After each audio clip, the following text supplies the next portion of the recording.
Assalamualaikum warahmatullahi wabarakatuh. Salam sejahtera buat kita semua sobat bocah belajar tani.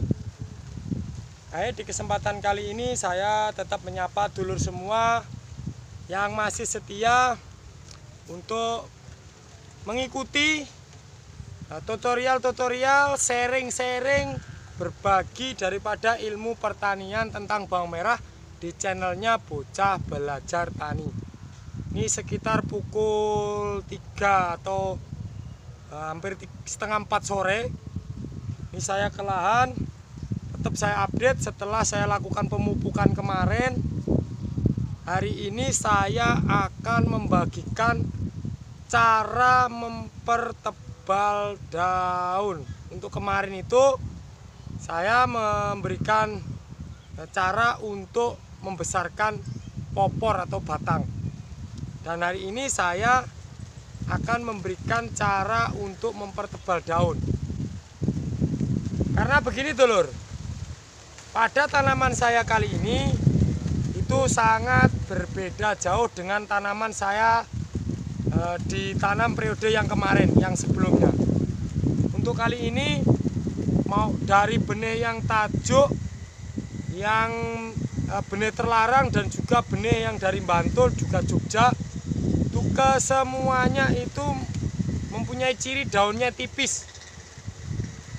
Padahal untuk tanam yang periode tanam lalu itu tidak seperti kali ini. Jadi ini perlu kita lakukan treatment atau kita lakukan pemberian nutrisi atau perawatan yang bisa membuat atau membuat daun itu lebih tebal. Nanti akan saya shoot dari masing-masing varietas. Mohon disimak dulur, jangan di skip, karena nanti walaupun sekilas itu kelihatan membosankan, tapi di situ nanti di sela-sela itu ilmunya.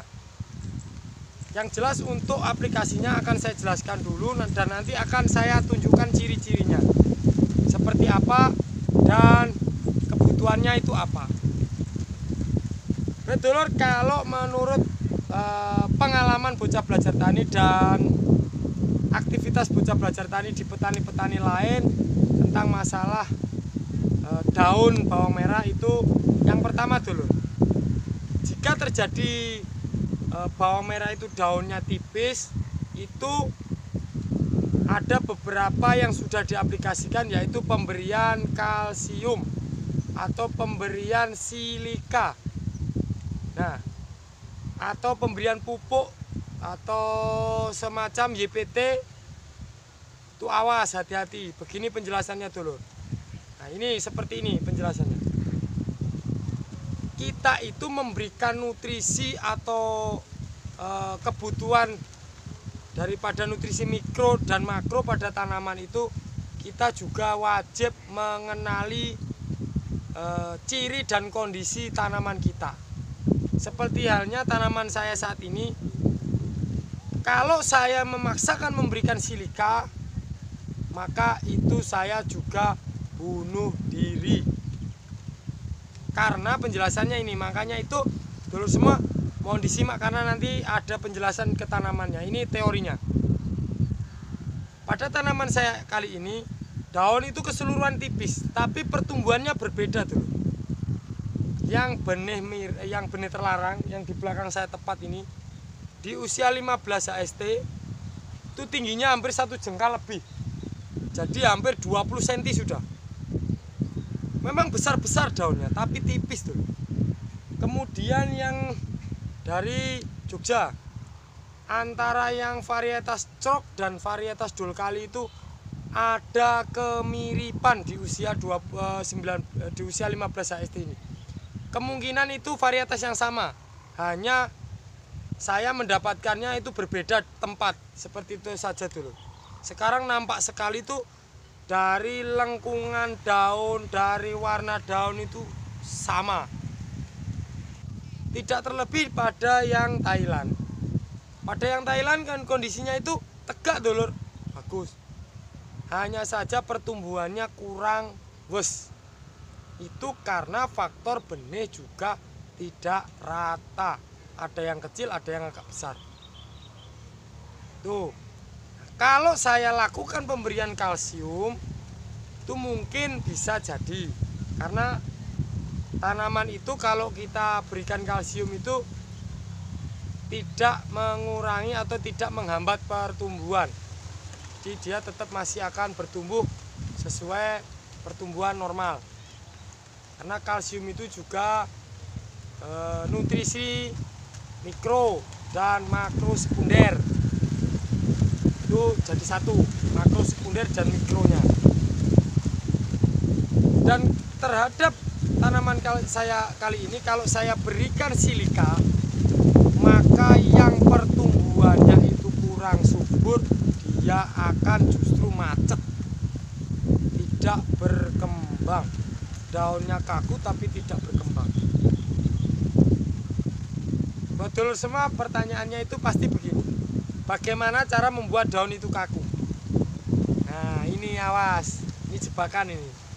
Kalau hanya membuat daun kaku, kita berikan seperti halnya silika, kita kasih perekat banyak nanti kaku, seperti di semen. Tapi belum tentu membuat daun itu tebal. Kuncinya kalau daun itu tebal, maka dia akan cenderung kaku. Tuh telur. Jadi untuk periode tanam kali ini dan seperti tanaman saya kali ini, itu cenderung saya akan memberikan kalsium. Jadi kalsium itu bisa yang plus boroni atau plus boron. Kalau dulur semua punya kalsium yang tidak ada boronnya, yang sudah ada boronnya tidak usah beli kalsium lagi, karena kalsium itu juga pemakaiannya, penggunaannya tidak terlalu banyak. Bisa dibelikan boroni aja atau boron blue dengan dosis yang paling sedikit. Jadi kalau boron itu biasanya saya memberikan itu per 16 liter itu hanya 10 gram maksimal. Maksimal itu 10 gram.